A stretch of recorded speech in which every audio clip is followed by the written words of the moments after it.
Ciao friends and welcome to a new video from SQL BI. In this video, I want to provide a long answer to a newbie question that I see very often on the internet. Many users ask, can I use a slicer to filter a measure? Now, most of the answers to this question is just no, you cannot. And that's totally fine, because filtering a measure through a slicer is a nonsense.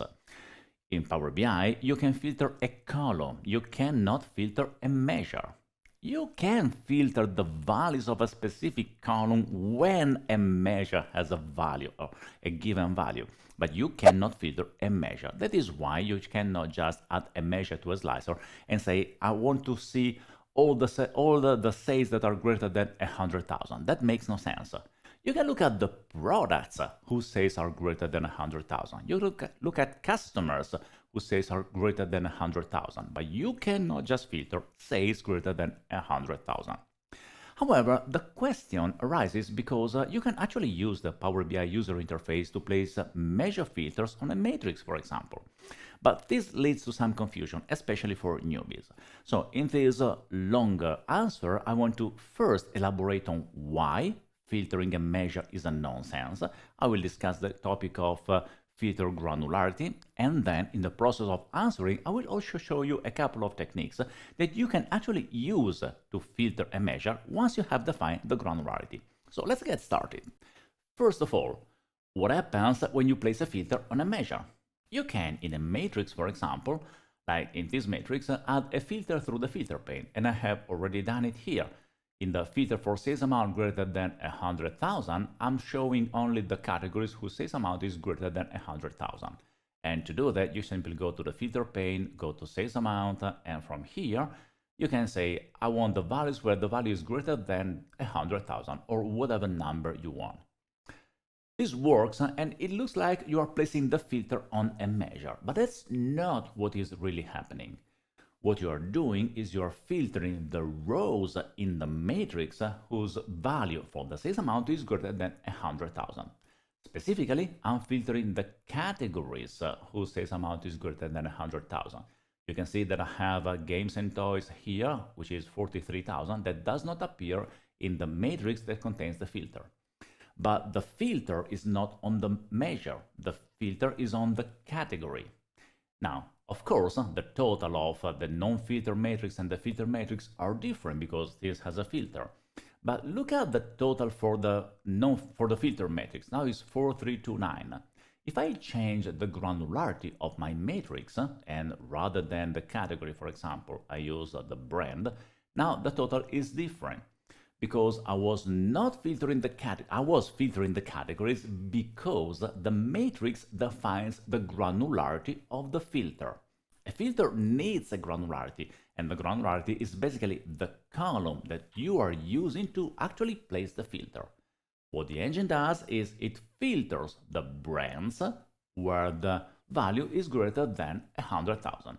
So a filter needs a granularity. If you don't have a granularity, you cannot apply the filter, and that is extremely relevant. Then that is the reason why you cannot just filter a measure. You filter a column when the measure has a specific value. So is this the end of the answer? No, this is just an explanation of the granularity of a filter. You want to place a filter, you need to specify the granularity. But if you have the granularity, you can actually use a slicer to filter a measure. But the thing is, the slicer needs to define how to place the filter.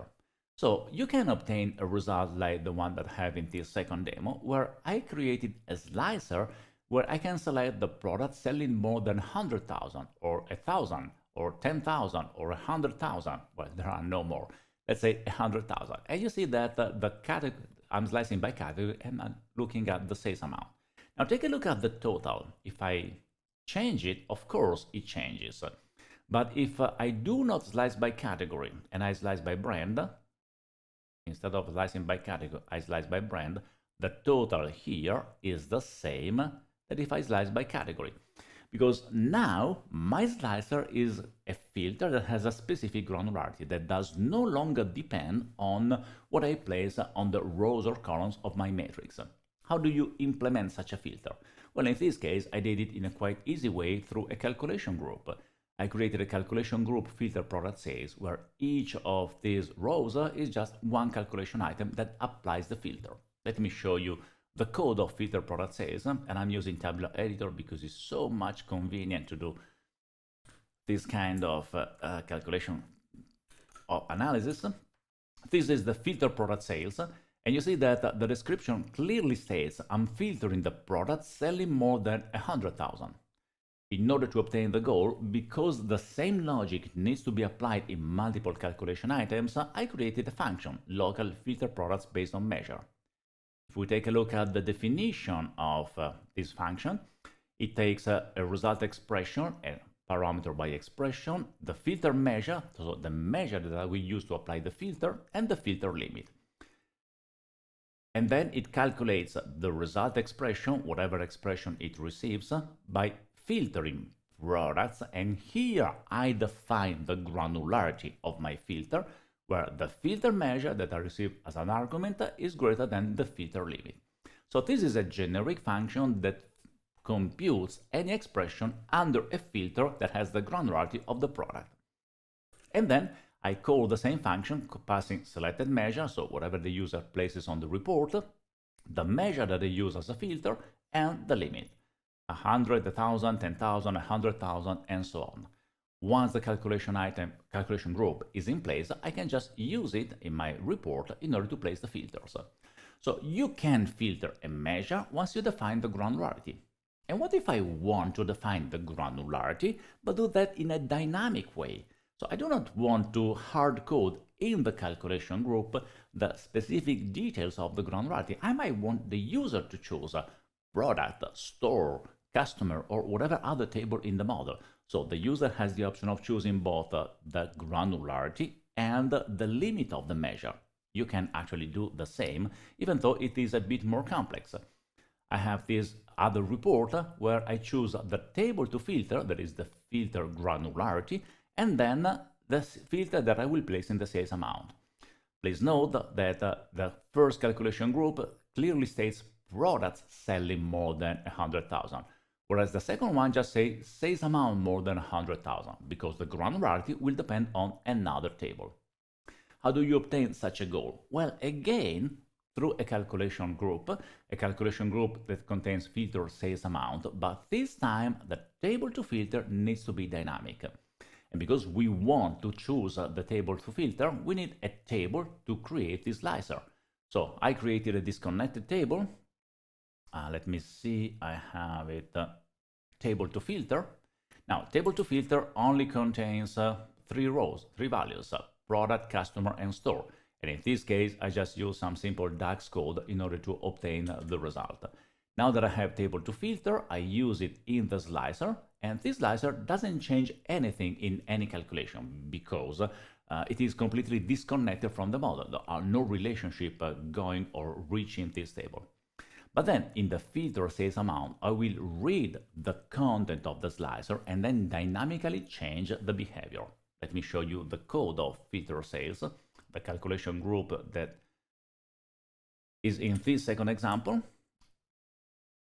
I now use a different function. I no longer use the original function because the original function had the granularity at the product level. It's here. You see that filter products based on measure has clearly here the table that I will use to apply the filter. Whereas in this case, I need to use a different measure. Let me look at the definition.